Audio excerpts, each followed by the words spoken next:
Hi everyone, this is Jadu here, and today I want to talk about the Ipswich property market. Now, Ipswich is considered to be part of the Greater Brisbane territory, and when you think of Greater Brisbane, the areas that you think of are Ipswich, the Brisbane City Council, you have Moreton Bay on the north, and you have the Logan area. So all of that together could be considered as Greater Brisbane. And now Ipswich is one of those areas that is more affordable in the Greater Brisbane area. Now if you look towards the north in Moreton Bay, prices are around that 750 mark. Entry level prices are at around that 750k. In Brisbane, you'll be struggling to find something under 800k. In Logan, prices are close to 650. But when you come to Ipswich, you find that you can still find something around that 500 to 600k mark. So probably the only area in the Greater Brisbane region where you can find an affordable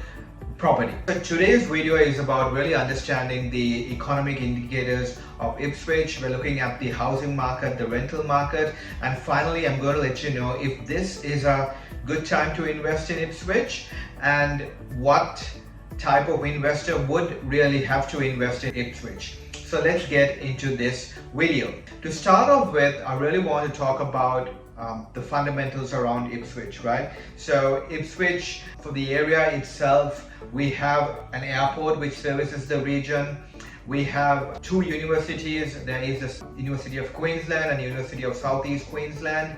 And then we have two major hospitals, the Ipswich Public Hospital and the Springfield Mater Public Hospital. Ipswich is just connected to Brisbane by the Ipswich motorway. It takes about 40 minutes into the Brisbane CBD, and then there's a rail network that connects Brisbane CBD to Ipswich inner as well, right? So we're talking about a metro region that's well connected to Brisbane and has a very good population as well. So looking at Ipswich, we have the Ipswich CBD area around here, and then Brisbane is just around here. So Ipswich is located southwest of Brisbane.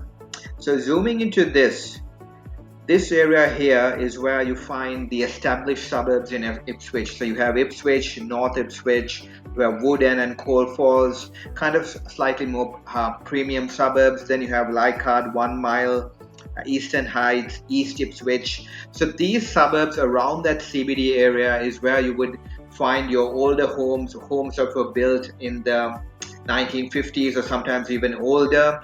You can find Queenslanders here or high-set homes. You won't find many brick homes in these areas, right? But then if you go to the areas that are surrounding that Ipswich CBD area, if you go to Raceview over here, and then Flinders View further south, and then just around south of Brisbane, you have Collingwood Park, Goodna, Red Bank Plains, Augustine Heights, suburbs like these suburbs are where you would find your newer houses. This is where new land is coming up and where you would find your traditional low-set brick home. So these properties have been built maybe 10 or 20 years ago. So you'll find newer properties in these suburbs, right? And if you go further south towards the South Ripley region, this is where a lot of new land is being released for new people to come in, and new houses are being constructed in that area. So a lot of construction activity happening around that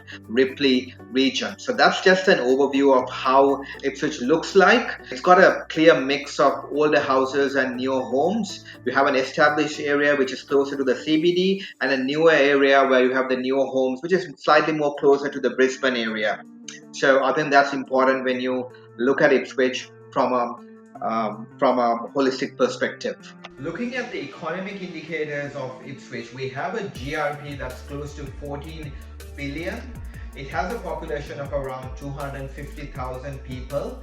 The biggest employer is the healthcare and social assistance industry, and there are about 94,000 local jobs in the region. Now, to give you an idea of how big Ipswich is, you can see that from this table that Ipswich is the 6th largest LGA in Queensland with close to 250,000 people. And looking at the rate of population growth of Ipswich, Queensland and Australia, you can see that Ipswich is well above the Australian and Queensland averages as far as the population growth is concerned.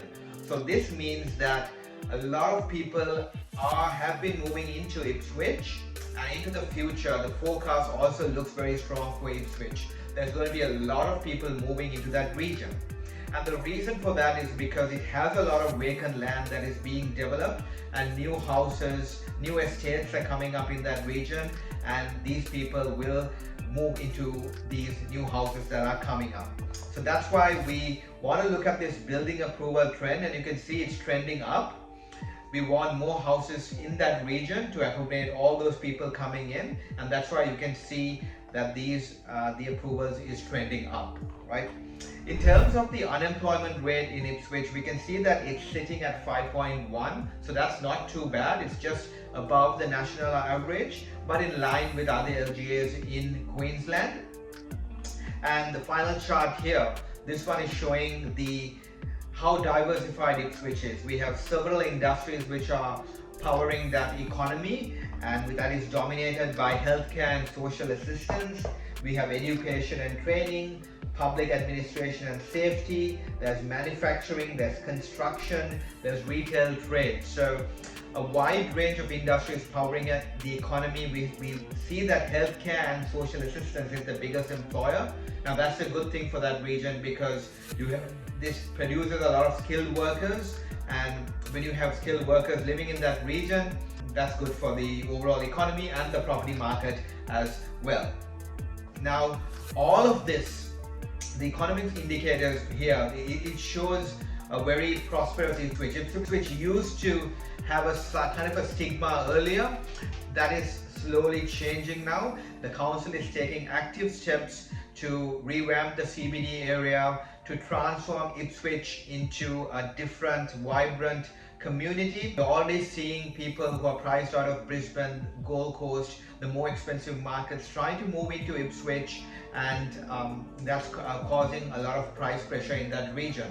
On top of that, what I'm seeing is that, that established part of Ipswich that I told you about, where we have Queenslanders or high-set homes, people are coming in and renovating these homes, and these properties are now selling for a premium. So there is a lot of evidence to show that Ipswich is transforming, and it's becoming one of the powerhouses in Queensland. Now let's look at the property market and some of the data indicators to see how good Ipswich is, right? So I'm looking at some of these suburbs in Ipswich, so where entry-level price point starts at that high 400. So we have 1 Mile, North Boowell, Basin Pocket, Churchill. So these are the older established suburbs that I was talking about, and you can buy homes around that 500 price point, 500 to mid 500s. That's where you're looking at.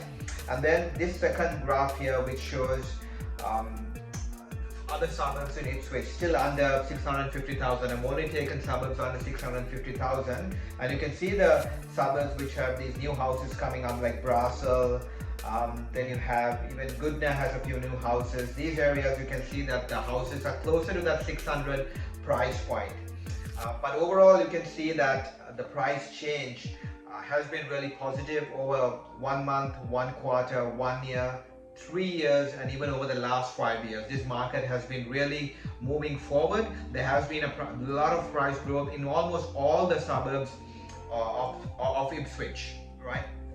But when you're looking in terms of rental yield, the rents aren't as high as like a Perth market where you get 5 to 5.5% rental yields. We're talking of around 4.5 or just higher if you're lucky in Ipswich, right? So rents aren't as high as some of the other markets where we have super high rental yields, right? Okay, now we're going to some of the really important indicators. The first one is the stock on market. So you can see here, since 2021, stock on market in Ipswich has been dropping rapidly, right? It has almost halved.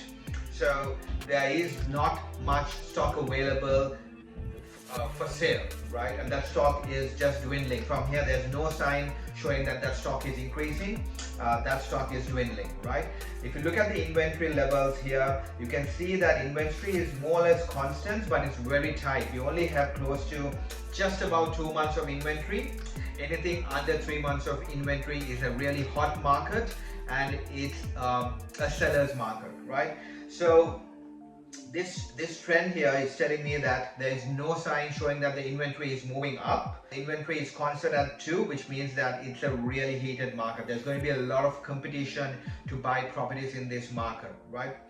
And the last one is the days on market, right? So it's since 2020 here, we have 50 days on market, and that's been declining, and now it's currently sitting at 20 days on market. So 20 days on market is as low as it can be. It just can't get any lower than that.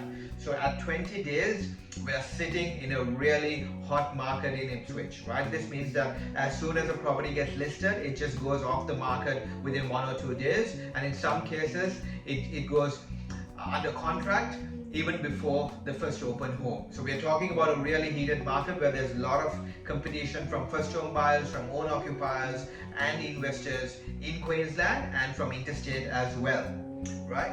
So from the sales market, there's enough evidence to show that there is a lot of price pressure in Ipswich, right? The prices are going to be moving forwards, and that's very clear from these trends. Now I want to look at another important graph here, which is the long-term growth in Ipswich, right? So I'm looking at the 15-year growth here, and you can see here prices in Ipswich did nothing between 2008 till about 2020. It was really flat, okay? Ipswich had just come out of a boom between 2002 to 2008. There was really rapid price growth, and then at 2008, 2009, that's when the prices plateaued, and Ipswich had pretty much nothing happening in that market till 2020, right? At 2020 or late 2020 was when the prices boomed, and we've had massive growth. We've had close to 100 to 150% growth in the Ipswich suburbs over the last 3 to 5 years. Okay, and that means the long-term growth trends, the 10-year growth trends, is sitting close to around that 7% per annum. Okay, so not exactly what I would call an undervalued market. The prices are sitting in line with where it should be, right? And that means prices wouldn't just keep on continuing growing at that speed, right? It's going to again plateau at some point. This growth rate is going to slow down, and I'm expecting things to slow down within the next 2 to 3 years. Okay, of course it could go on longer. It's difficult to say, but with what the data we have on hand, we can say that 1 or 2 years is where we could expect more growth to come. But at some point, the further we grow from the initial growth cycle, the higher the chances of the market starting to plateau out, and we are kind of going towards the tail end of the growth, right? So if you enter the Ipswich property market now, you will still get some growth, but the question is, how far will this growth continue before it starts plateauing out? So you'll have to keep that in the back of your mind, okay? Now let's look at the rental market. So vacancy rates are very, very tight. You can see it's sitting at 1%. Rents have been increasing rapidly over the last 2 to 3 years, and for a 500 or a 550,000 property, you would get rents of around that 480 per week, which will give you that 4.5% rental yield. Okay, so rents are looking good. There's a lot of pressure in that sales market. So overall, it's a very, very, very competitive market to get in. Okay, now that we've seen all of this, now we've seen the sales market, we've seen how the rental market, I just want to summarize whether getting into this Ipswich market is the right one for you, right? So if you are someone who wants some growth coming in for the next 5 to 6 or even 7 years and wants better rental yields, there are much better markets out there than Ipswich which will give you that. Okay, with Ipswich, this market will suit someone who already has properties in other areas, for example in a Perth or an Adelaide, and is looking to go into Brisbane and still wants to get some growth over the next 2 to 3 years, and is okay with slightly lower rental yields. It will suit someone like that. For someone who is buying their first investment property, wants really good capital growth, wants really good rental yields, well, maybe Ipswich isn't the perfect market. There are some other markets which could do this for you, right? So the reason I'm saying this is because, exactly that point which I was talking about earlier about the growth starting to plateau at some point, right? But from everything I've said, there's enough evidence that Ipswich has solid fundamentals. It's definitely one of those powerhouses in Queensland, and it's definitely a great market for long-term growth. For example, if you were to invest over a 20-year period, this is going to give you excellent returns. So an excellent market over the long term. But again, it comes down to your individual goals and preferences and what you want, and that's what will really decide if Ipswich is going to be the correct market for you or not. Okay, so I hope you found the content in this video useful.